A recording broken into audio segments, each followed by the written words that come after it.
Also from us tonight at 5, immigration investigators claiming the owners of a Chinese restaurant in West Mobile have been housing illegals and making them work at their restaurant. Plus, the owners of that China super buffet got hundreds of thousands of dollars in pandemic assistance, according to the feds. They say nothing was said about the illegals when the application was made. The owners and 2 co-defendants set to be arraigned next week. A 5th defendant in court today was released under condition. A man on a makeshift raft was rescued off of Miami. Just take a look at this photo. A U.S. Coast Guard rescue team was notified by a boater that there was a man on a raft that needed help. He reportedly told rescuers that he and 3 others left Cuba 10 days ago, but that the others had died on the journey. Video shows boaters trying to give the man water. The Coast Guard said the man was in rough shape and was taken to the hospital. Authorities praising the boaters for helping and contacting the Coast Guard immediately. Customs and Border Protection has been notified. And another teenager from McAllen is facing human smuggling charges. This is the aftermath of a crash that ended a police chase Thursday night in Edinburgh. DPS investigators say the chase started in Berks County after 19-year-old Ruben Villegas dropped off 5 people at a rest stop. 4 others were also discovered hiding in the trunk of the car after the crash. Everyone was taken to the hospital, including Villegas. We're told he'll be charged once he's released. Hundreds of migrants from 42 different countries just along our southern border. Yeah, definitely quite the change from the usual handful of countries they're used to seeing, like Brazil, Ecuador, and Nicaragua. News 11's Arlette Youssef explains. Yuma Sector Border Patrol reports over 4,300 migrant apprehensions in 1 week, a daily average of 620 migrants once again. Rising numbers at the border within a week of a Texas judge upholding the Stay in Mexico order. One local representative says it's a bad situation. The ones that are going to be the most traumatized, the ones that are going to be hurt, the ones that are going to be physically damaged by this are the children. And we should take that into consideration, that these are children with their families, with their mom or dad or aunt and uncle that are fleeing persecution. Though there's another perspective. I think it's a common sense decision that the Supreme Court made. I think when you look at the big picture, we have anybody that comes up here without no checks and balances. I believe this is going to let those folks who are wanting and deserve asylum the ability to know that they're going to make the trek and they can come up and apply for asylum. This is going to take it out of the hands of the cartels. Still, there's no telling if the Stay in Mexico order directly impacts where migrants are coming from. This situation is a little different. Here recently, we've been seeing an increase in the number of countries. For instance, last week we've seen migrants from 42 different countries. And we're usually used to seeing 7 or 8. Agent Dulesky says about 90% of the apprehensions are family units, and that about 10% tried to evade Border Patrol agents, all of which came through the Colorado River corridor. Some of the migrants are coming from Romania and Haiti. There's so many variables. I think it's constantly moving, and we just have to stay on it. Representative Fernandez says the Biden administration will continue to fight to eliminate the Stay in Mexico order and return to former immigration law practices, even though some don't agree. Reporting in Yuma, Arlette Youssef, News 11. Senator Ted Cruz and Congressman Chip Roy get an earful from local law enforcement. They say the Biden administration has created a crisis at the border.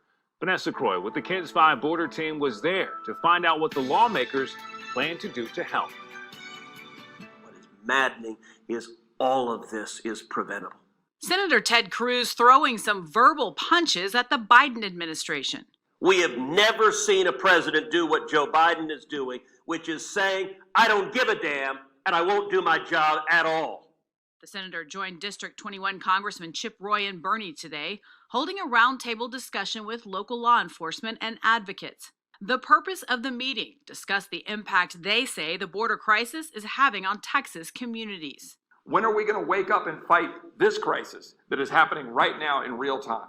While in the Rio Grande Valley this month, Secretary of Homeland Security Alejandro Mayorkas said the current administration has a detailed plan in place to address the surge of migrants. Our plan has 4 pivotal parts: addressing the root causes, rebuilding and building safe, legal, and orderly pathways for migrants to apply for relief under our laws. And although they didn't have a detailed plan of their own to tout today, Cruz and Roy blamed the president for the border surge after halting construction of the border wall and reinstating a catch and release policy for all migrants.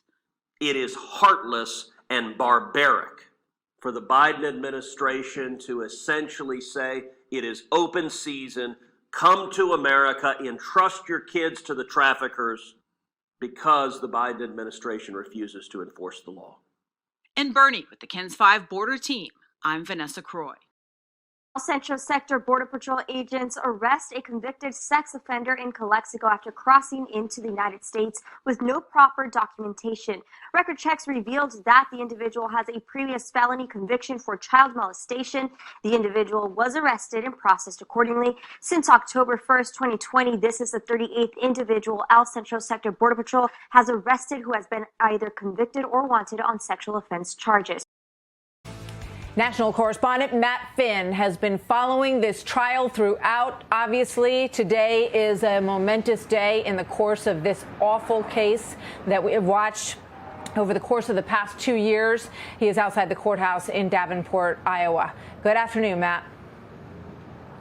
Martha, Rivera's attorneys tell me that he did not have any family here today. Our understanding is that his parents are still in Mexico. He now faces life in prison without the possibility of parole. The sentencing scheduled for July. One of the most notable moments of this trial, really the shock moment, is when Christian Rivera took the stand in his own defense and testified under oath his version of what happened, claiming that two men held him hostage. Basically, they killed Tibbetts and left Tibbetts' body in his trunk. Obviously, the jury did not agree with his version of events, finding him guilty on first-degree murder. The jury had the option to choose lesser charges all the way down to involuntary manslaughter. They chose the very highest. The prosecution in this case opened and closed with saying that there was a mountain of evidence pointing towards Rivera's guilt.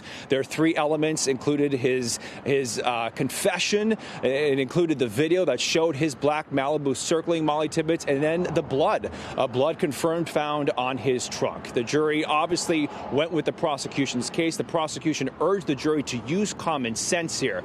The defense argued beginning many years ago that Rivera gave a false confession that he had worked a 12-hour shift on a dairy farm, and then he was given an 11-hour interrogation, and that ultimately he was whittled down and confessed to something that his defense tried to claim never happened. Martha.